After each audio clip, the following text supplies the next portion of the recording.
DFM 98 de la bande FM, un au-delà du miroir ce soir avec un docteur vétérinaire, Françoise Hetz. Bonjour. Bonjour Françoise Hetz. Vous êtes vétérinaire. Oui, je fus diplômée il y a de ça quelques années. Et vous avez eu la malchance de vous faire piquer par une tique en avril 2013, car ce jour-là, vous étiez en randonnée avec votre flacon d'huiles essentielles répulsives vides. Et qu'est-ce qui s'est passé? Racontez-nous un peu. Oui, disons que depuis une bonne dizaine d'années, j'utilise l'huile essentielle de géranium seule ou éventuellement associée à celle de lavande. On peut faire les deux, mais celle de géranium, en plus j'ai la chance d'avoir l'huile essentielle de géranium de Madagascar qui a une fragrance de rose vraiment très agréable. Je me badigeonnais toujours les bras, les jambes le matin, puis le midi pour l'après-midi. Et puis ce jour-là, mon flacon était vide, j'ai pas voulu embêter les autres à m'en passer, j'en ai mis un petit peu mais pas assez. Et puis j'ai fait l'erreur de faire la sieste dans l'herbe et à un endroit où il y en avait, puisque certains en ont vu courir sur leur sac à dos. Donc il aurait fallu que je sois très vigilante le soir et surtout que j'aille me faire inspecter par une copine. Et donc j'ai découvert la tique seulement, normalement on la sent, ça gratte le lendemain. Et à ce moment-là on découvre la tique plantée. Quand c'est une tique adulte, parce que les nymphes ne restent pas, ça c'est le grand danger. C'est-à-dire le stade 2, larvaire de nymphe, peut passer inaperçu puisque la nymphe aspire du sang et hop, retombe tout de suite. Donc on peut très bien se faire infecter sans le savoir. Par contre, les adultes, les femelles adultes s'accrochent pour faire leur repas de sang, pondre leurs œufs, et donc on les trouve. Mais là, j'ai eu la sensation des démangeaisons très tard, et j'étais à Paris, donc j'avais pas ma pince tirtique, et mais quand je suis revenue chez moi, j'aurais dû prendre 15 jours d'huile essentielle, comme je fais pour Madagascar quand j'y vais, et voilà, j'ai été négligente, et je m'en mords les doigts maintenant, parce que je m'en suis aperçue rapidement puisque j'ai été fatiguée avec des douleurs articulaires dans une randonnée, donc 3 semaines après la piqûre. Je suis allée voir tout de suite mon médecin qui m'a fait faire une prise de sang, on va en reparler éventuellement plus tard, ça c'est un gros problème le diagnostic. Prise de sang donc ordinaire disons, et bien sûr négative, et j'ai traîné encore un mois comme une imbécile avec tous les symptômes qui commençaient à apparaître, et donc quand je suis retournée en lui disant j'ai la maladie de Lyme, c'est sûr, elle m'a envoyé chez un spécialiste qui m'a donné des antibiotiques, mais il est maintenant reconnu par pas mal de médecins que dans 50% des cas, la prise d'antibiotiques entraîne vers la forme chronique quand c'est une rechute, quand ce n'est pas de la primo-infection. Voilà. Et donc du coup, j'ai passé tous les symptômes, toutes les phases, j'ai essayé tous les traitements. Pire a été la forme neurologique, la neuroborréliose en 2015, qui a été vraiment la descente aux enfers, dont je suis sortie grâce aux appareils de médecine quantique, dont la morathérapie d'un médecin. Mais il reste toujours beaucoup de séquelles et beaucoup d'états que j'appelle en yo-yo ou cyclotimiques. Voilà. Enfin, c'est pas du cyclotimique, c'est des états... un jour c'est bien, un jour c'est moins bien, voilà. La forme chronique est très difficile à gérer, elle n'est pas reconnue, on passe pour des cinglés, des hypochondriaques, les malades ne sont pas reconnus, les médecins ne sont pas au courant, ça commence à se faire savoir grâce aux associations de malades, grâce à la pétition des 100 médecins qui ont signé donc en octobre 2015, grâce aux malades qui ont porté plainte contre la sérologie ELISA, etc., etc. Donc on commence vraiment à beaucoup en parler, il y a beaucoup de livres qui sont sortis, mais la forme chronique est encore très difficile et notamment à traiter, quoi. Donc dans votre livre, vous dites que vous étiez à Paris et que vous ne pensiez pas que les pharmacies avaient des tire-tiques. Oui, là j'aurais pu chercher. Mais oui, parce qu'en Paris, il y a des animaux et il y a des bien tire-tiques dans sûr. toutes les pharmacies. C'était le vendredi soir, j'avais stage le samedi matin, donc j'aurais dû chercher une pharmacie. Non, mais le problème c'est que je l'ai vue à la douche le vendredi soir et qu'elle est tombée 1 heure après toute seule, quoi. Alors là, tout à l'heure, vous parliez des lymphes, et pour ceux qui nous écoutent, ils ne savent pas exactement ce que c'est. Alors la tique, donc, qui transmet la maladie de Lyme, et la tique Ixodes ricinus, c'est-à-dire qu'il y a 3 sortes de tiques. Rhipicephalus sanguineus, Dermacentor et donc Ixodes ricinus. Ixodes ricinus est donc la tique, l'espèce de tique qui transmet la maladie de Lyme chez nous. Donc elle a un cycle en 3 phases, c'est-à-dire que, disons que l'adulte, alors quand vous avez l'adulte sur un hôte, qui peut être un animal ou un homme, et qui donc se gorge de sang, qui pond ses œufs et qui tombe et qui meurt, donc les œufs tombent sur le sol, se transforment donc en premières larves, ces premières larves vont chercher des hôtes, des petits rongeurs, des petits mammifères, etc. Donc vont se transformer ensuite en nymphes. Elles vont ensuite retomber, se transformer en nymphes. Ces nymphes vont à leur tour chercher un deuxième hôte, donc animal ou homme. Et ensuite, elles vont retomber, se transformer en adulte qui va rechercher de nouveau un hôte, animal ou homme, pour là se gorge, faire son repas de sang et donc pondre ses œufs. Voilà. Et mourir. Et mourir. Voilà. Ouais, c'est-à-dire qu'il y a 3 hôtes. Là, le cycle peut durer assez longtemps. Ça dépend des conditions climatiques, ça dépend si la tique trouve quelqu'un pour lui tomber dessus, etc., parce qu'elle va sentir. Alors, on croit que ça monte dans les arbres. Non, c'est dans les herbes. Pas très haut, parce que la tique doit redescendre plus ou moins le soir ou la nuit. Donc, c'est dans les herbes, dans les broussailles, dans les arbustes. Et donc, elle va... Alors elle sent notre sébum, elle sent nos phéromones, elle sent des tas de choses, et quand elle sent arriver ça, hop, elle tombe dessus. C'est pour ça que les huiles essentielles, leur intérêt, c'est de masquer nos odeurs, et ça permet, comme ça évite quand même beaucoup d'être piqué. Alors il y a d'autres préventions pour éviter de piquer, c'est-à-dire que il faut bien s'habiller, il faut se mettre éventuellement des guêtres, il y a une prévention aussi... qui existe en homéopathie, qui est le remède Ledum palustré, Ledum des marais, qui est le remède de l'œil au beurre noir. C'est-à-dire si on vous cogne dans l'œil et que pour éviter l'œil au beurre noir, vous prenez tout de suite Ledum palustré. Et Ledum palustré est un remède aussi, disons, recette pour éviter d'être piqué par les insectes. Et donc on le prend en dilution assez haute, 30 CH ou 200 K, Korsakoff, une fois par mois, et ça évite les piqûres d'insectes pendant toute la belle saison. Moustiques et tiques, voilà. Enfin, il y a une dernière chose qui peut se faire aussi, c'est une médaille qui a été donc mise au point et que je vendais d'ailleurs en Alsace pour les animaux, qui est la médaille type clip dont je parle dans mon livre, qui n'a pas de molécules, qui n'agit pas de façon chimique, mais de façon informative par onde de forme, et qui se met au collier des chiens. Et les humains peuvent le porter à la montre et le mettre sur la table de nuit la nuit, parce qu'il faut que ce soit toujours très près du porteur. Voilà. Donc il y a des méthodes de prévention et elles sont vraiment primordiales, puisque à l'heure actuelle, une tique sur 2 est infestée. C'est-à-dire que vous avez une malchance sur 2 d'attraper la maladie si vous faites piquer, par rapport à avant c'était 2 tiers il y a quelques années. Donc ça a explosé et donc le nombre de tiques explose et le nombre de tiques infestées explose aussi. Oui, on verra pourquoi elles explosent. Mais en ce qui concerne les tiques, elles ont une particularité, c'est qu'elles peuvent rester très longtemps sans se nourrir. Elles peuvent rester à des températures très basses et très hautes. C'est vraiment... Voilà, elles hibernent, elles estivent, elles hibernent, oui. Elles peuvent rester 1 an sans manger, pratiquement. Le cycle complet peut durer longtemps, quoi. Oui, jusqu'à 7-8 ans. Et puis elles sont très adaptées. Le problème aussi, c'est que ces tiques sont pleines de microbes, de virus, de parasites et de tas de choses sans en être du tout incommodées. Et que quand elles se libèrent, donc quand elles envoient leur salive pour se libérer, c'est à ce moment-là qu'elles envoient toutes leurs cochonneries. C'est pour ça qu'il faut absolument enlever la tique, et il faut l'enlever sans stress, sans la stresser, c'est-à-dire qu'il faut absolument proscrire les anciennes méthodes d'alcool, d'éther, d'huile essentielle ou de je ne sais quoi. Il faut les dévisser avec ce fameux pied de biche là, tire-tique, voilà. Ouais. Et ensuite, c'est pas connu, donc je le mets dans le livre, il faut...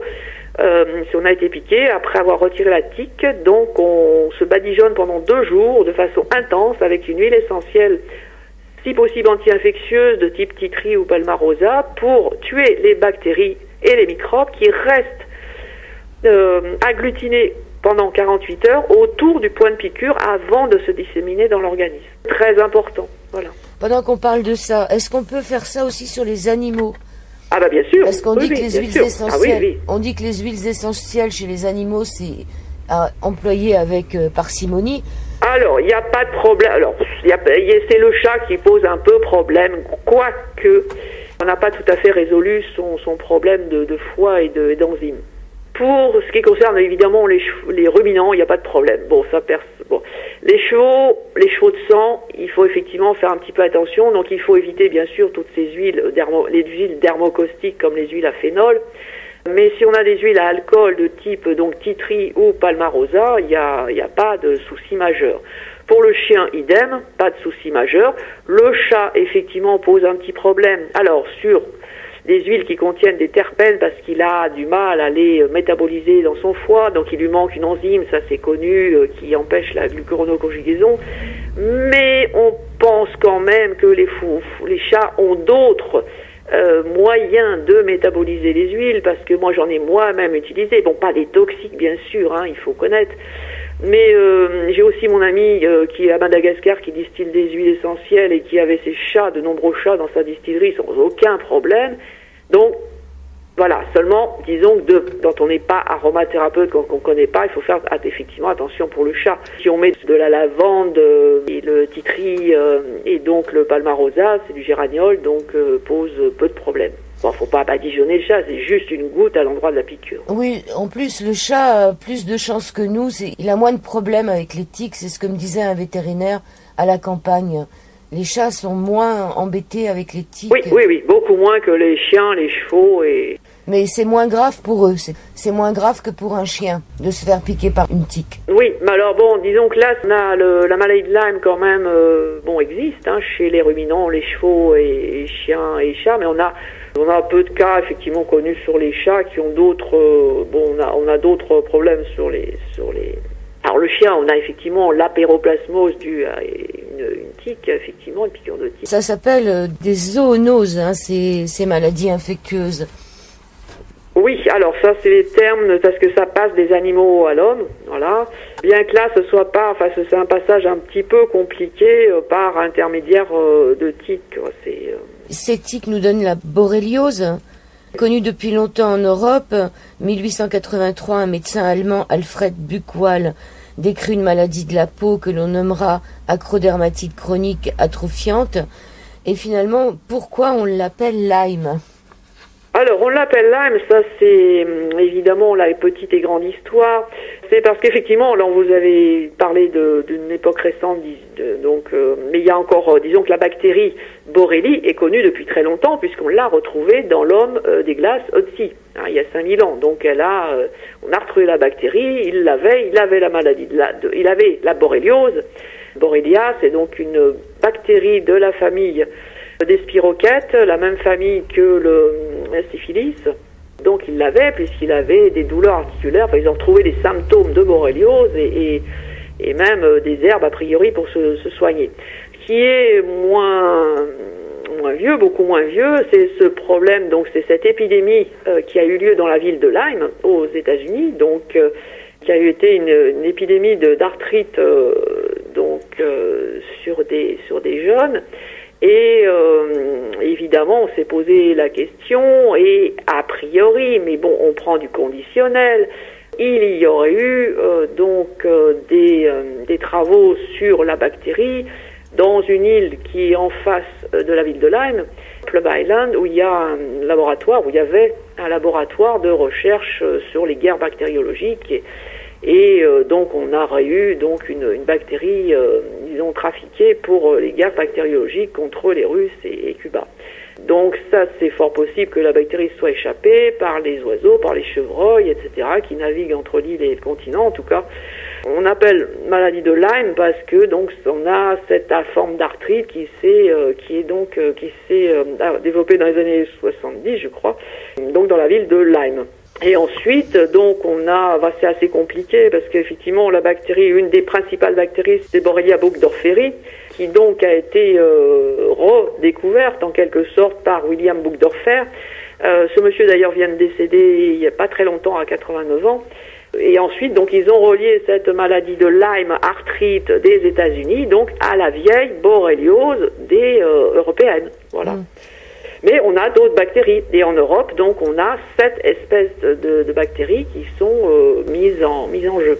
Oui, d'où la difficulté de pouvoir... D'où la difficulté du diagnostic, parce que le problème, si vous voulez, de la borréliose ou maladie de Lyme, bon, c'est un peu difficile voilà, c'est qu'en France, elle est classée maladie rare depuis 30 ans, donc faut pas trouver trop de cas, donc on a fait un cut-off sur la sérologie, et en plus, la sérologie ELISA ne concerne qu'une seule bactérie, alors que les tests allemands, par exemple, cherchent toutes les bactéries européennes, ce que cherchait Viviane Schaller dans son laboratoire alsacien, et évidemment, elle était la seule à trouver beaucoup de positifs, puisque elle testait toutes les bactéries, parce qu'il n'y a pas que Burgdorferi, Sensu stricto, il y a aussi l'Asveli, la Garini, et puis d'autres, et puis maintenant on en a une qui a un nom japonais tordu que j'arrive pas à retenir, Miyatomo ou quelque chose comme ça, qu'on n'arrive même pas à diagnostiquer, ce qui est encore plus grave. Alors qu'est-ce qui s'est passé avec ce laboratoire de cette femme dont vous voulez parler? Alors Viviane Schaller donc a écrit un livre justement pour dénoncer ce problème, c'est-à-dire qu'elle trouvait évidemment beaucoup de positifs, donc du coup les médecins traitaient aux antibiotiques, donc du coup ça faisait des dépenses d'antibiotiques, donc elle a été condamnée. Il y a eu 2 procès en même temps, il y a eu celui de Viviane Schaller et de son laboratoire qui trouvait trop de positifs, et celui de Christophe Bernard, oui, qui a créé donc le TikTok, le fameux TikTok, c'était le remède miracle aux huiles essentielles pour cette maladie. On lui a incriminé la présence dans ce produit d'huile essentielle de sauge officinale, qui est une huile qui doit être délivrée sur ordonnance, parce qu'elle a quand même des cétones et peut s'avérer plus ou moins dangereuse pour des femmes enceintes ou des jeunes enfants. Et donc il y a eu 2 procès en même temps qui ont été conjoints, et donc ils ont été condamnés tous les deux, donc à, si mes souvenirs sont exacts, 250 000 € d'amende quand même, et donc ils ont fait appel. Alors je sais pas trop où c'en est depuis l'appel, voilà. Viviane avait un test allemand, avait le test allemand de détection avec les antigènes, si vous voulez, des bactéries, des différentes bactéries. Donc effectivement, elle trouvait plus de positifs que l'ELISA, qui est le seul test qui est actuellement demandé en première intention en France par la plupart des médecins. Les médecins spécialistes ou qui connaissent un peu la maladie de Lyme donc demandent maintenant donc en plus de l'ELISA le Western blot avec la méthode allemande Oldiag, et qui permet comme ça de tester tous les antigènes de toutes les bactéries. Mais c'est pas encore la panacée, puisque malheureusement cette fichue bactérie, qui non seulement était déjà très sournoise et qui avec les petites mutations est devenue encore plus intelligente, c'est se cacher, c'est-à-dire qu'elle n'est pas souvent dans le courant sanguin. Quand on cherche les anticorps, quand on fait les prises de sang, on cherche les anticorps et on cherche les traces de bactéries, et bien sûr déjà au microscope on ne la trouve jamais. Et les anticorps, on les a pas toujours, parce que si la bactérie elle se cache souvent dans des kystes, c'est-à-dire que dès que la situation est défavorable pour elle, elle se cache dans des kystes. Donc, on la trouve plus.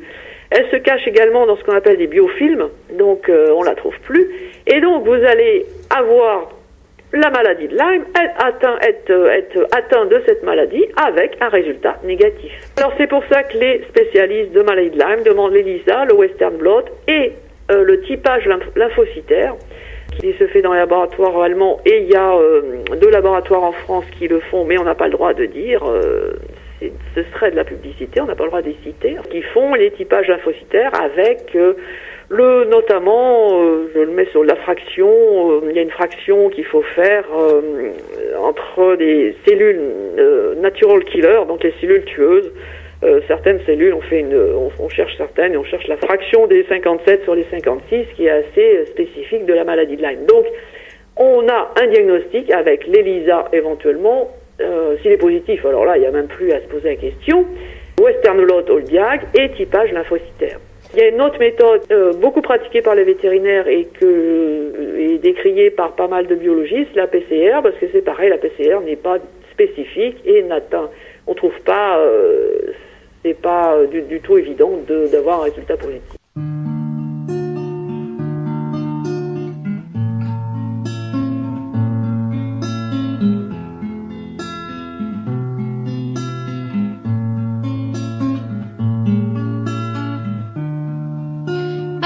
Et pas, tatra, l'enfant tomba, oui, mais machiavélique se cache, se love et puis le pique.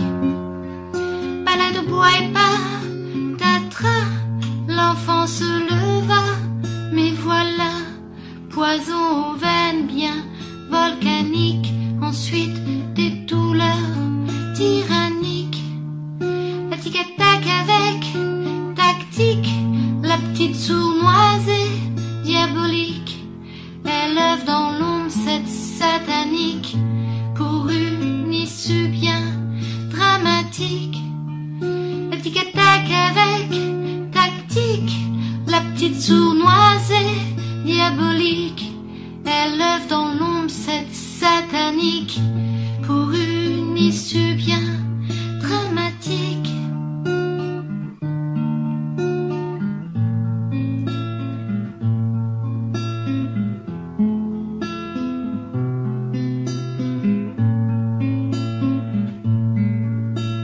Françoise Hetz, si demain un auditeur nous écoute et va voir un médecin généraliste, est-ce que ce médecin généraliste est au courant de tout ce que vous nous dites et de tous ces tests à effectuer? Non, malheureusement pas beaucoup. Alors bien sûr dans le nord-est, oui, ils ont la maladie depuis plus longtemps, enfin quoique. La maladie maintenant, je dois vous dire, est dans toute la France. Hein. Il y en a en Bretagne, il y en a dans l'ouest, il y en a partout, sauf sur le pourtour méditerranéen où là la tique exodes n'est pas fréquente. Donc il y en a, c'est l'explosion. Le spécialiste Richard Horowitz, le spécialiste américain, avait prédit une épidémie mondiale en 2013 et c'est l'explosion. Moi, tous mes anciens stagiaires m'appellent Françoise, ça y est, j'ai des symptômes, j'ai été positif ELISA, je l'ai, qu'est-ce que je fais, etc. Il y a malheureusement, si vous voulez, la borréliose occupe 5 minutes, je crois, du cours des médecins. Nous, en tant que vétérinaires, on a la chance, entre guillemets, d'être mieux formés en zoonose. On a un gros cours de zoonose qui occupe des heures et des heures, donc on est mieux formés, et c'est vrai que c'est assez catastrophique que je sois atteinte. Enfin, je suis allée chez le médecin avec le diagnostic, mais elle n'a rien voulu savoir. On est mieux formés en zoonose, mais je dis, ce n'est pas pour ça qu'on peut soigner les gens. Je dis, on est vétérinaire, on n'est pas médecin. Donc il y a des personnes qui connaissent, il y a un réseau de médecins qui s'est spécialisé. Il y a le professeur Christian Perron, donc qui a beaucoup alerté l'opinion, qui se remue beaucoup, donc pour former des médecins, etc. Mais il y a des régions, par exemple dans l'Ouest, moi j'ai des éleveurs dans l'Ouest, je suis démunie. Il n'y a personne, il n'y a aucun médecin compétent, spécialiste ou qui connaît la maladie dans l'Ouest. Enfin, Ouest, quoi, pas la Bretagne un petit peu, mais l'Ouest, quoi. Voilà, c'est malheureusement assez limité et il y a même des médecins qui malheureusement restent sur leur position de mauvais diagnostic de Parkinson, sclérose en plaques, fibromyalgie, même avec un ELISA hyper positif en Lyme, quoi. Je veux dire, c'est une maladie qui est encore peu connue, bien que là, ça commence bien à évoluer grâce aux articles. Il y a eu des émissions et puis tous les livres qui sortent en ce moment et tout le battage quand même qui se fait un petit peu grâce aux deux principales associations. Alors il faut quand même rappeler qu'en début de maladie, de toute façon, le test sera négatif. Oui, voilà. Alors les animaux ont aussi cette chance, c'est d'être positifs beaucoup plus tôt. Ils sont positifs à 15 jours, on peut faire une sérologie à 15 jours et les traiter très tôt. Et puis ça répond assez bien aux tétracyclines, d'oxycycline chez les animaux. Par contre, les humains, c'est pas avant un mois. Donc c'est un diagnostic clinique, c'est-à-dire diagnostic à la fois, ça y est, je cherche le mot, ça c'est le problème des suites de neuroborréliose, c'est les mots qui me manquent, les mots précis. Diagnostic étiologique, c'est-à-dire vous avez été dans telle région, vous avez été vous balader, vous êtes mis dans l'herbe, etc., etc., ou vous avez vu la tique, ou vous avez une piqûre qui vous a gratté, vous voyez, vous avez une étiologie, ou alors le diagnostic clinique avec les symptômes, et le docteur Horowitz, donc spécialiste des Américains, a dressé un questionnaire, et si vous répondez à X questions sur son total, vous êtes atteint. Pour lui, c'est un diagnostic clinique, et le grand symptôme, c'est les douleurs qui migrent. C'est-à-dire, un jour, vous avez mal là, le lendemain, vous avez mal ailleurs. Les douleurs qui migrent, c'est tout à fait spécifique de la maladie de Lyme. Alors, après le départ, là, un éleveur m'a appelé pour sa petite fille, qui a 5 ans, Elle, c'est des ganglions, c'est tout, des ganglions enflés. Et elle a eu la chance exceptionnelle, parce que bien sûr, les médecins n'y pensaient pas, mais ils se sont trompés. Elle a eu cette chance extraordinaire, c'est-à-dire qu'ils se sont trompés, comme son père est éleveur, ils ont pensé à la brucellose des vaches, et au lieu d'écrire brucellose, ils ont écrit borréliose. Bon, ils ont fait un lapsus extraordinaire qui a permis, et elle est positive, c'est-à-dire son ELISA est positive, donc elle est atteinte depuis plus d'1 mois. Donc là, ça y est, elle est... son père a regardé la liste des médecins qui ont signé pour le manifeste pour la maladie de Lyme. Il a trouvé un médecin dans sa région et il est allé et elle est en antibiotiques. Elle a même des antibiotiques intraveineux, c'est-à-dire que là, on attaque. Voilà. Primo-infection, on attaque 1 mois ou 2 mois et c'est bon, ça y est, je veux dire, mais il faut donc les antibiotiques et après, il faut évidemment penser au traitement d'appoint, c'est-à-dire les probiotiques, prébiotiques, probiotiques pour les intestins et drainage des émonctoires, drainage du foie et des reins et surtout drainage des toxines. Et c'est là où c'est un point important, et moi je les draine, ça par contre, ça je draine, c'est qu'on est presque plus malade des toxines que de la bactérie elle-même. Ça porte d'ailleurs un nom qu'on appelle la réaction de Jerry-Schmeyer. Quand la bactérie meurt, bon, déjà la bactérie elle-même sécrète des toxines, et quand elle meurt, alors là, ça explose de toxines partout, et vous êtes plus malade des toxines partout dans votre corps que de la bactérie finalement elle-même. Et donc on a des plantes, et on a notamment 2 plantes qui drainent les toxines de façon très intéressante, ce sont le céleri et la livèche. On peut prendre les hydrolats par exemple, comme ça c'est intéressant, parce que les hydrolats sont j'en parle dans mon livre, et j'en parle dans mes autres livres de soins naturels, parce qu'on a un petit peu démarré ça en pionnier avec les chèvres en 2007 en Ardèche, avec des résultats extrêmement intéressants sur les parasites des chèvres, avec les hydrolats. Les hydrolats sont des produits exceptionnels qui doivent être de qualité exceptionnelle, donc des distillateurs artisanaux, hein, pas des choses industrielles évidemment, qui sont très douces, donc on peut donner aux animaux, aux chats, aux enfants, et qui sont très efficaces et très faciles à prendre puisqu'on ça se met dans l'eau et ça se boit, et c'est vraiment très pratique. Donc il faut penser à drainer les toxines, très très important. Ouais, donc il y a quand même 300 souches de Borrelia dans le monde, donc c'est quand même énorme. Ce qui fait peur dans votre livre aussi, c'est que vous dites qu'on n'est pas obligé de l'attraper par les tiques, on peut l'attraper par le baiser ou par sexuellement. Oui, alors ce qui est reconnu maintenant, c'est surtout la transmission mère-enfant, ça c'est reconnu. La transmission entre couples aussi, et la transmission par voie sanguine, là on se pose encore des questions, parce qu'il y a quand même normalement chauffage. Et les bactéries, alors ce qui est important à savoir, c'est que les bactéries Borrelia supportent très bien le froid, hein, puisqu'on les a retrouvées dans la momie Yotzi, dans les glaces. Par contre, elles n'aiment pas le chaud. Donc, un des remèdes de la maladie, c'est le sauna, le bain chaud à 45 degrés, ou le sauna. Et ça, c'est un super traitement. Donc, dans les transfusions, normalement, les plasmas sont chauffés, enfin, je veux dire, normalement, transfusion, point d'interrogation. Par contre, ça a été bien démontré aux États-Unis, je crois, c'est aux États-Unis, que la transmission mère-enfant, ça, c'est sûr. Et entre couples aussi, c'est pour ça qu'il y a le conjoint qui est atteint alors qu'il n'a pas été piqué. Si vous voulez, la bactérie est un flagelle, hein, qui se déplace, donc elle se déplace très bien dans les liquides, justement, le liquide séminal, etc. Après, dans la bouche, bon là, point d'interrogation aussi, parce qu'il n'y a pas eu beaucoup d'études, je crois, mais comme il y a des biofilms dans la bouche, point d'interrogation. Alors justement, c'est quoi ces biofilms? Ces biofilms, c'est quelque chose comme une enveloppe, qui enveloppe les bactéries et qui les protège. C'est un film, un plastique, quand vous mettez du papier cellophane sur les aliments, là, pour les protéger dans le frigo. Oui. Vous voyez, c'est exactement ça, voilà. D'accord. C'est pareil, donc elles se mettent dans cette espèce de pellicule qui les protège, donc du système immunitaire, des antibiotiques, et surtout des antibiotiques, c'est ça le problème. Et c'est une bactérie, mais qui est d'une intelligence catastrophique. C'est pour ça que, si vous voulez, on met le conditionnel sur cette histoire de recherche américaine, mais quand on voit les ruses de cette bactérie, et quand on voit même en traitement alternatif chronique, on est obligé de changer les traitements. Parce que elle s'habitue, etc. Elle a 100 000 ruses, quoi. J'ai fait des dessins, parce que quand j'ai fait mon livre, j'ai fait une période où j'étais assez en forme, et j'ai fait des dessins humoristiques. J'ai retrouvé mes vieux talents de dessinateur d'autrefois, de la gazette de l'école. J'ai mis tout ce qu'elles peuvent se mettre sur elle pour se camoufler, quoi. C'est incroyable, quoi. Donc c'est une bactérie avec qui il va falloir sacrément ruser pour vivre avec. On peut pas s'en débarrasser, hein. Faut vivre avec, voilà. On peut considérer qu'elle est un peu comme le sida ou comme la syphilis. Hein. Plus le syphilis que le sida. Disons, le sida, c'est un virus, enfin, c'est plus viral, c'est de la famille de la syphilis.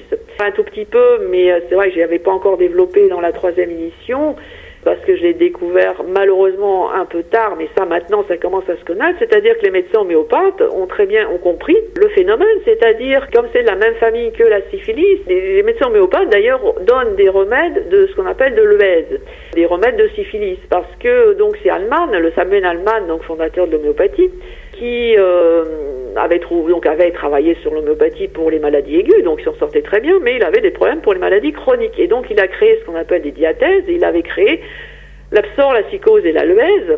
Et puis après, il y a eu tuberculinum, etc. Il y en a eu d'autres qui se sont raccrochés, mais il avait sorti la l'EUES pour la syphilis.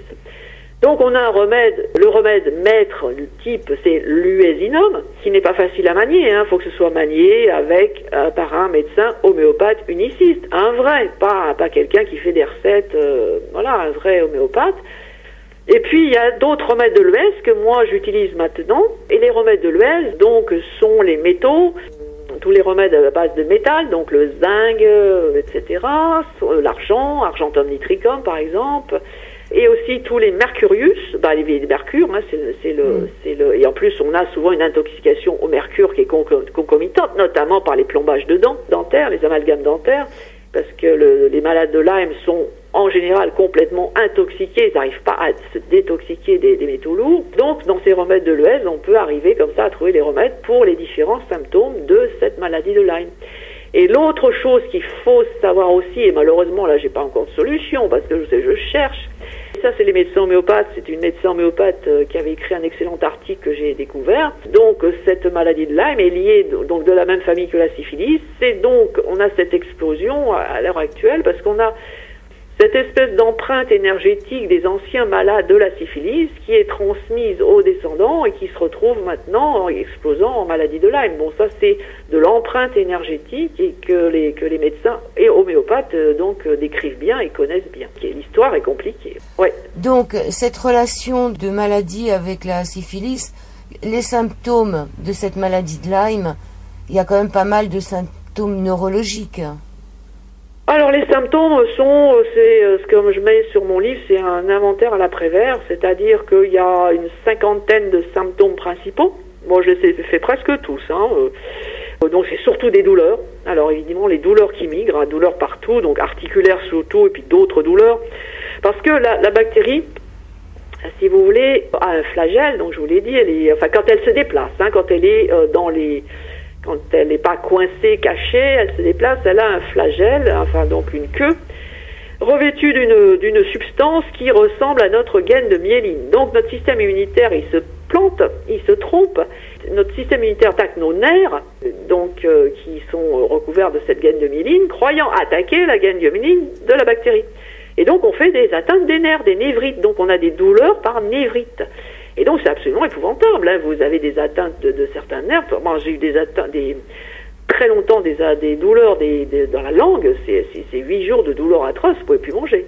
Donc on a des douleurs qui migrent, et puis on a ensuite beaucoup de problèmes digestifs avec des douleurs d'estomac aussi, des douleurs d'intestin, et puis après des troubles cardiaques. Alors donc ça c'est une forme cardiaque, donc j'ai eu droit.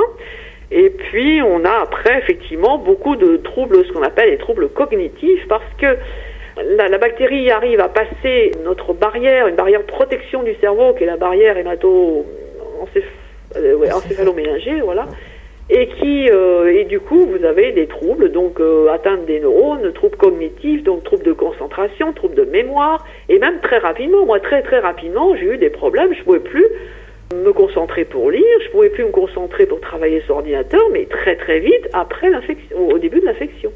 Donc effectivement, alors après la neuroborréliose, la forme réellement neurologique comme je l'ai faite, c'est-à-dire avec vraiment des troubles cognitifs très graves et plus des douleurs, plus de la fatigue, plus de l'insomnie, c'est-à-dire pour la neuroborréliose, on a 5 grands symptômes. Là, c'est encore plus grave. Alors l'insomnie, pourquoi? Parce qu'elle bouge la nuit, Non, parce qu'on a atteint de la glande pinéale. On a atteint, si vous voulez, de tout le système hormonal. On a aussi une grosse atteinte du système neurovégétatif, On a vraiment notre système ortho et parasympathique qui est complètement démoli. Et on a la glande pinéale qui est atteinte, très très souvent atteinte. Et donc c'est cette glande qui non seulement sécrète la mélatonine pour s'endormir, mais qui régule aussi le stress. Donc on est des hyper stressés. Donc non seulement on est malade, on a mal, et en plus on se stresse pour un oui, pour un non. Enfin c'est l'enfer. Oui, alors cette prise de poids aussi. Alors on a aussi des problèmes de poids, de prise de poids. Moi j'ai une copine là, qui a le Lyme sur la région parisienne, elle a pris 20 kilos, elle n'arrive pas à s'en défaire. Moi c'est le contraire, j'en ai perdu 20. On a effectivement, pas tout le monde, hein, c'est un des symptômes, voilà. Mais c'est surtout les problèmes cognitifs et les gros problèmes de sommeil. Ça c'est terrible. C'est-à-dire vous avez des nuits raccourcies. Et ça il y a un signe assez typique. Je sais pas pourquoi. Il doit y avoir ça doit être en relation, je pense, avec la médecine chinoise et les cycles des organes. C'est 4 heures du matin. Alors ça, 4 heures du matin, c'est le Lyme. Mais on a aussi des nuits non réparatrices, des nuits avec des cauchemars. Moi j'ai des cauchemars. Je me réveille en hurlant ou je vais me taper la tête sur le mur. Et les autres malades, enfin les autres personnes que j'interroge ont aussi ce même problème de nuit non réparatrice, de sommeil non réparateur, de cauchemars plus ou moins importants. On a des gros troubles du sommeil. Alors 3 heures du matin en médecine chinoise, c'est le foie. 4 heures, ouais, c'est le foie. C'est vrai que le foie, c'est vrai que le foie, il a un sacré boulot entre les toxines, la bactérie et le reste, et c'est pour ça. Ouais. J'aimais courir sur le sable des plages en bord de mer. J'aimais danser dans les baloches des villages pour me distraire. Maintenant je ne peux plus. Tout ça à cause de cette foutue putain de maladie. Oh yeah. Putain de maladie.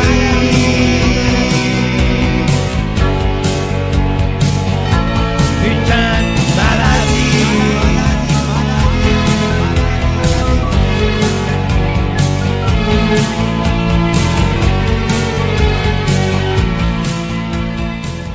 Il y a quelques années, était à la mode, entre parenthèses, les fibromalgies. Tout le monde se disait avoir une fibromalgie.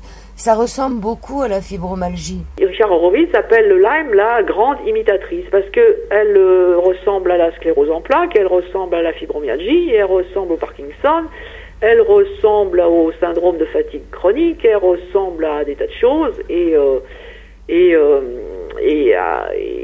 finalement, d'après certains médecins, 60% des Européens seraient atteints de la maladie de Lyme. Le médecin qui m'a sauvé de la neuroborréliose, qui est un médecin qui utilise donc les appareils de médecine quantique, la morathérapie, qui est psychiatre de formation, donc il reçoit beaucoup de gens épileptiques, Parkinson, etc. La moitié des gens qui reçoivent catalogués Parkinson ressortent positifs en Lyme avec la morathérapie. Il ne faut pas non plus tomber, il y a des régions où il y en a un peu plus que d'autres. C'est vrai que le nord-est est plus atteint, mais il y en a partout. Il y en a aussi, il faut que les Parisiens, et je le dis ici, puisque vous êtes à Radio Anguien, oui. Vous êtes dans l'Oise. Anguien, oui. Je suis désolée, mais je suis vraiment désolée de vous dire que vos bois de l'Oise sont infestés de tiques et de maladies de Lyme. Et je vais vous donner la raison que j'ai expliquée dans mon livre très tôt en 2015. C'est que il y a un petit animal qu'on vend dans les animaleries qui s'appelle le Tamia de Sibérie, écureuil de Corée, qui est très mignon, très joli avec sa bande blanche, machin, qu'on achète pour les enfants. Et puis, comme ce petit animal, il mord, on va le dimanche le relâcher dans les bois, vous voyez, parce que ça c'est pratique. Il a 2 gros défauts. C'est un écureuil importé, donc il va détrôner l'écureuil roux européen local, d'une. Et deuxièmement, il est couvert, truffé de tiques, mais couvert bien plus que les autres écureuils ou que les campagnols ou les autres rongeurs.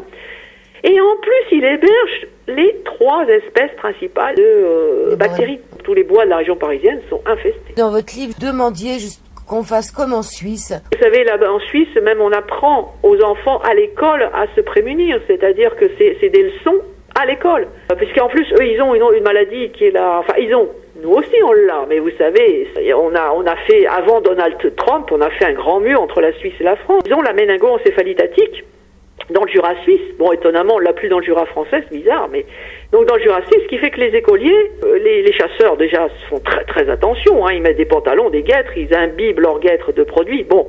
Mais les enfants sont informés dès l'école des dangers de la maladie, des dangers des tiques, comment faire attention, etc. Justement, on va la faire cette campagne, on va en parler ensemble. Qu'est-ce qu'il faut faire pour éviter, vous avez dit, mettre des guêtres quand on va dans les... Alors il faut, l'hiver, et on se couvre, c'est assez facile. On met le pantalon dans les chaussettes, des bonnes chaussures de marche.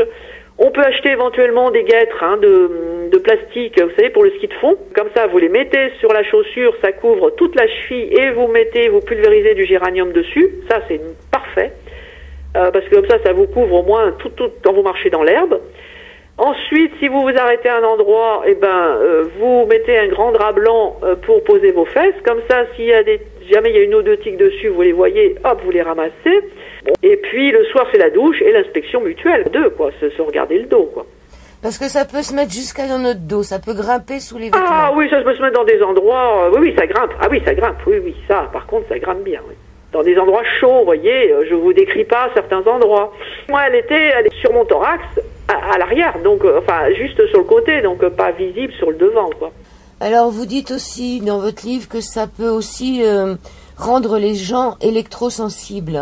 Voilà, alors on a souvent, malheureusement, hélas, oui, parce que la bactérie, comme elle va passer à travers la barrière, et maintenant va créer, elle va se diriger, comme elle a une attirance vers le cerveau, va faire des trous dans la barrière, alors hémato-encéphalique, oui c'est ça, et du coup, comme il y a des trous dans la barrière hémato-encéphalique, vous devenez vraiment EHS, quoi, électrosensible, hein, c'est vraiment assez épouvantable. Et des problèmes de dents. Et ça, faut en parler. Si vous avez une primo-infection, 2 mois d'antibiotiques, c'est terminé, pas de problème. Mais si vous êtes malheureusement en maladie de Lyme chronique, vous allez faire une radio panoramique ou un scanner 3D, c'est encore mieux. Parce que la bactérie, avec ses biofilms, etc., c'est de la bactérie dans la bouche, et les co-infections font qu'il y a des caries intradentaires, et des déchaussements de gencives, des collets abîmés, l'infection, si vous voulez, reste dans la bouche, abîme vos dents, et en plus baisse l'immunité et vous auto-entretient l'infection. Alors, ça fait quand même très peur quand on lit votre livre, parce qu'on se demande si on va s'en sortir de toutes ces bestioles, ces zoonoses là, qui finalement nous parasitent. Oui, parce que les virus, vous voyez, je m'en sors très bien, les virus, parce que j'ai cette extraordinaire huile essentielle de Ravinsara de Madagascar. Je me suis retrouvée à l'hôpital dans le couloir avec les grippés, je me suis trouvée chez le médecin avec les grippés, je suis immuno-incompétente, avec l'huile essentielle de Ravinsara sur les poignets 3-4 jours par semaine, les virus, j'ai pas de soucis. Et Madagascar, quand j'allais voyager, l'huile essentielle de cannelle anti-tourista, exceptionnelle.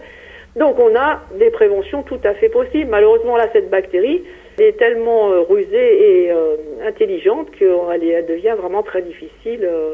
Et c'est l'explosion. Richard Horowitz a dit que c'était le nouveau sida. C'est une explosion de par notre pollution ambiante, tous azimuts, au niveau sol, au niveau aliment, au niveau air, etc. Notre système immunitaire qui est en baisse.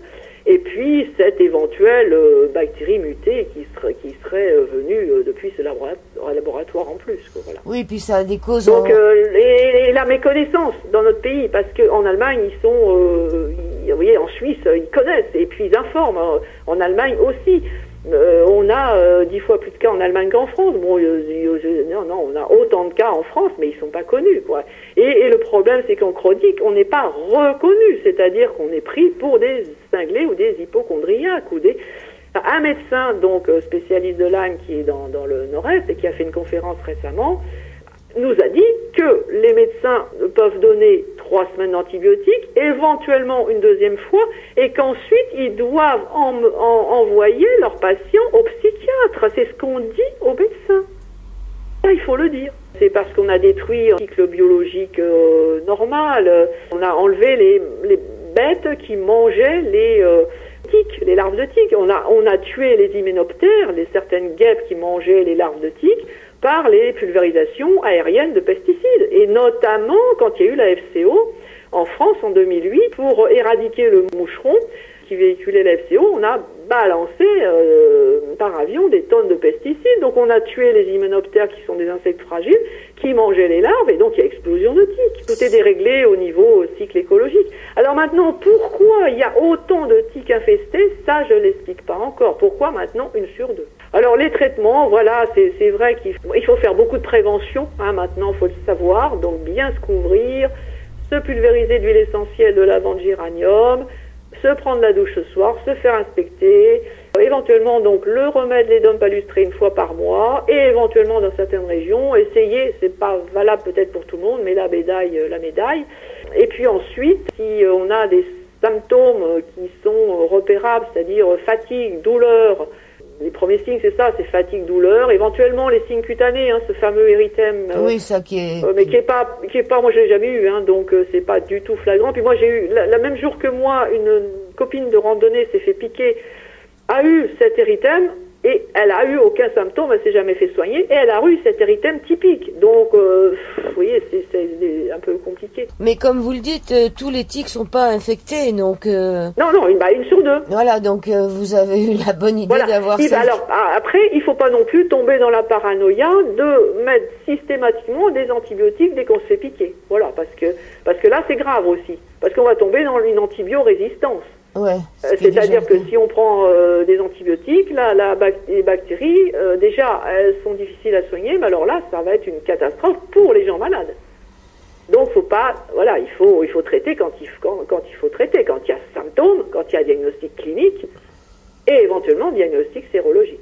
Éviter les tétracyclines en été pour pas faire de photosensibilisation, parce que vous avez été gâté, hein, vous.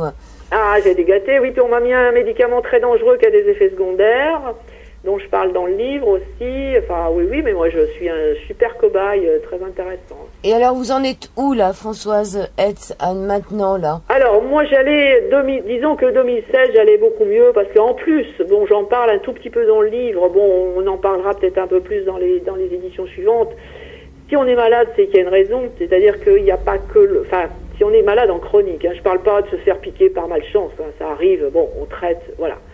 Mais si on a une maladie chronique quand même un peu invalidante, grave, c'est qu'il y a du travail sur soi à faire, on n'est pas malade pour rien, c'est qu'il y a quelque chose à comprendre. Donc j'avais beaucoup travaillé sur moi, en 2016, vraiment, j'étais beaucoup mieux, avec beaucoup d'énergie. J'avais réussi à vaincre ma fibromyalgie grâce à une huile essentielle de Madagascar extraordinaire, qui est le cachafaï, avec juste une petite goutte sur une mouillette dans le nez. Donc vous voyez, on arrive à des choses exceptionnelles avec peu de quantité. Mais malheureusement, j'ai eu une grosse semaine de travail en novembre, enfin beaucoup de facteurs concomitants en novembre qui ont fait que j'ai fait une rechute importante. Et puis là, les dents, l'infection avec les dents qui se met dessus. Donc on va s'occuper des dents et j'espère que je vais avoir l'immunité qui va remonter et me remettre un petit peu dans le droit chemin. Voilà. Mais disons que je suis sortie du néant, du profond de la neuroborréliose, parce que, voilà, heureusement. Donc ça, la borréliose, vous l'avez retirée. Est-ce qu'elle est encore à l'état? Je suis négative. Moi, j'ai négativé parce que j'avais 0,7, 0,9. J'étais juste en dessous des seuils de mon Western blot, mais je suis à 0 là. Je suis à 0, 0, 0. Donc elle va pas aller se tapir. Mais je suis quand même. Je veux dire, j'ai des séquelles sur les dents. Et puis j'ai un système immunitaire, j'ai pas de système immunitaire, donc c'est pas comme la syphilis. Les quelques kystes qui restent se réveillent de temps en temps. Voilà. C'est pas comme la syphilis où ça reste tapis dans l'ombre et que ça peut se... Si, voilà, ça reste, ça aussi, si vous voulez, c'est une empreinte énergétique qu'on aurait sur notre ADN. Je dis qu'on aurait parce que je suis pas, la génétique, c'est un des cours que j'avoue avoir honteusement zappé à l'école. Donc j'y connais rien en génétique, mais on aurait cette empreinte sur notre ADN, et donc ça on l'a, donc mais boum, d'un seul coup on rechute, et c'est pour ça que les conjoints souvent divorcent, parce que les amis s'en vont, parce qu'ils en ont ras-le-bol de ces gens, et on est pris pour des Bon, vous avez publié un livre aux éditions Quintessence, dans la collection Ressources et Santé. On en est à la 3e édition, donc qui a été revue, complétée, donc qui permet, j'ai mis un petit peu les traitements classiques des différents spécialistes, et surtout toutes les médecines alternatives expliquées, donc la phytothérapie, l'aromathérapie, donc la phyto, les plantes, avec toutes les plantes intéressantes dans le cadre de la maladie de Lyme, la gémothérapie, donc les bourgeons, ça c'est plutôt pour quelques symptômes chroniques, l'aromathérapie, les huiles essentielles, quelques fleurs de bac pour les problèmes de comportement, les hydrolats, quelques hydrolats, et puis donc les appareils de médecine quantique donc qui sont intéressants, dont la morathérapie, voilà. Et l'homéopathie. Et à la fin du livre, il y a des fiches de plantes pour ceux qui s'intéressent à la phytothérapie. Voilà. Alors, 3e édition, alors que vous avez été piqué en 2013, ça paraît quand même un peu fou. C'est que ce livre a intéressé. Ah oui, disons, quand il est sorti en 2015, donc c'était l'un des premiers. Enfin, il y a eu le livre de Judith Alberta avant sur la maladie de Lyme, mais c'était le premier en 2015, le deuxième, puisqu'il y a eu Horowitz, mais le premier à présenter les médecines alternatives et puis un panel, disons, des traitements alternatifs. Ça a été le premier en 2015. Donc, mais ce qu'il faut actuellement, c'est prendre conscience de cette maladie, prendre conscience qu'elle est partout en France, sauf sauf vraiment sur la côte de la Méditerranée. Il semblerait, le problème, bon je ne vais pas vous faire encore plus peur, mais d'après certains spécialistes et médecins, il semblerait qu'actuellement justement le nombre de cas explosifs soit des cas de rechute de gens qui ont été piqués il y a 13-15 ans, comme moi par exemple. Et du coup, à ce moment-là, comme c'est pas une primo-infection, le fait de donner des antibiotiques, c'est pas bon du tout. Il faut vraiment mieux se traiter en huile essentielle. À ce moment-là, aller voir des médecins aromathérapeutes, des aromathérapeutes pour vous traiter en huile essentielle, pour vous traiter comme il faut. Alors, dans votre livre, vous précisez bien que ce livre n'est pas fait pour se traiter tout seul sans passer par un médecin phytothérapeute. Non, ça c'est cette maladie et pas à prendre à la légère. Donc pas d'automédication avec votre livre. Je veux dire, j'ai donné toutes les possibilités de traitement alternatifs de la maladie de Lyme, mais c'est hors de question de se soigner toute seule. C'est une maladie très grave. Sauf pour la prévention. Ah, prévention, oui. Voilà. Oui. Donc, si j'ai bien compris, c'est l'essence de géranium pour protéger et l'essence de géranium, oui. Et la lavande. Eh bien, vous pouvez faire de lavandin géranium. Vous pouvez coupler 50%, 50%. Ça, c'est bien aussi. Bon, il y a l'eucalyptus citronné chez les chevaux qui sont couverts de tiques, qui craignent beaucoup. On est obligé de faire les trois: lavande, géranium, eucalyptus citronné. On met ça dans la crinière au garrot, là, et... Je vous remercie, Françoise.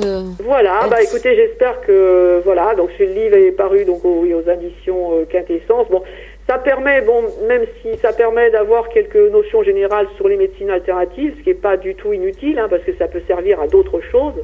Puis, c'est surtout pour vraiment quand même être informé de cette maladie qui est partout en France et pas d'aller faire la sieste dans l'herbe n'importe où sans aucune précaution, voilà. On apprend aussi dans votre livre que c'est pas la tête du tic que l'on retire quand on lui... Non, c'est son rostre, oui. Ouais, les pièces buccales. Ouais. Et vous avez fait un beau dessin et on voit on fait un beau dessin, ouais. Tout là-dedans, ils ont leur appareil sexuel, respiratoire, enfin, ils sont très bizarres ces bestiaux-là.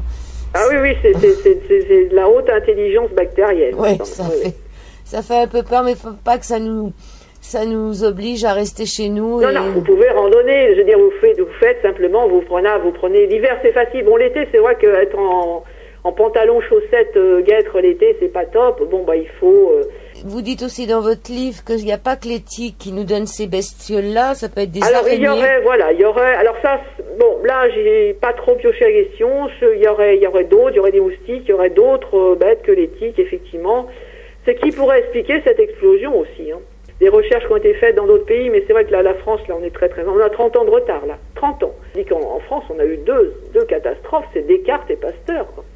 Donc là, c'est l'esprit cartésien, les médecins, il faut qu'ils voient le microbe au microscope, quoi. C'est ça, Nous, la France, c'est la catastrophe, ça faudrait le dire aussi. On prend les physiciens quantiques pour des charlatans, quoi. Je veux dire, la physique quantique n'est pas enseignée à l'école. Même moi, niveau... Maths sup, maths spé en prépa véto, j'ai jamais entendu parler de physique quantique. Je l'ai appris par moi-même, j'ai appris par des stages. Et alors que ça explique tout. Ça vous explique comment l'homéopathie, ça vous explique la formation, ça vous explique tout, la physique quantique. Je vous remercie, Françoise. Je fais un petit bonjour à la dame de l'Oise qui est malade et Il y a son chien aussi qui est atteint par la maladie de Lyme, qui me fait des rechutes de temps en temps et qui est pas facile à soigner. Et donc, vous voyez, elle est dans l'Oise et le chien sort très très peu. Ben, il a quand même attrapé juste en sortant de chez lui, quoi. Alors c'est la dame ou c'est le chien qui fait des rechutes? Et les deux. Ça, c'est un livre aussi qui est aux éditions Quintessence de mon confrère Olivier Grandrier, L'animal miroir de l'homme. L'animal éponge les maladies de son maître. Hein.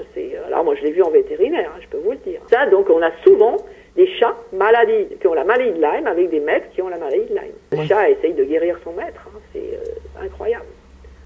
Et ça, Olivier l'explique très très bien dans son livre. Je vous souhaite une bonne continuation. À vous aussi, merci. Voilà, merci, au revoir. Merci, au revoir.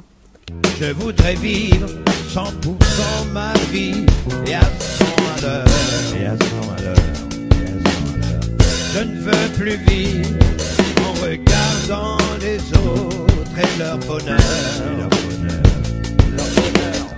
Ouais, j'en ai marre, je n'en peux plus, je n'en peux plus, je n'en peux plus. Tout ça à cause de cette foutue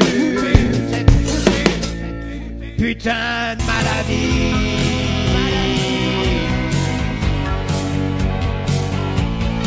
Putain